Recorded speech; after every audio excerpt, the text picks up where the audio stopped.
Now this theorem is pretty cool here. It says if you divide a polynomial by some factor, whatever that value is, remember that's going to be the x value, well, the remainder would be the y value, okay?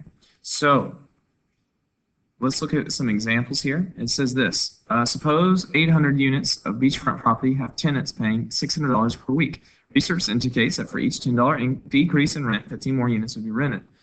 The weekly revenue from the rentals is given by this value, where X is the number of $10 decreases the property manager is willing to take.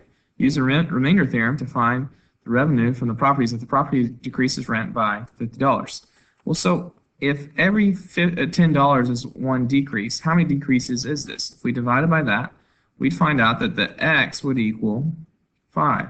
What the value is, we want to find the revenue. That's what the problem tells us to do, find the revenue. To find the revenue, you could just divide this. We could use long division. So we could say that negative 150, I'm pulling down my equation here, positive 1,000, and then 48,000, and divide by 5. Whatever we get as a remainder here would be the value. You could put in 5 to all of these, but this might be just as easy here.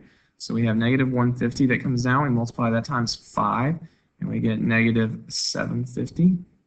This gives us 250. We multiply that, and we would get 125, 0. So 0, 1, 2, 5. If I got that lined up right. This would give us a remainder of, this is positive here, 481, 250. That is my remainder. That means that the revenue R of 5 would equal 481,250. And I should have put the dollar symbol in there. Hang on. All right, there we go. Now to check this real quick, let's go over to our calculator.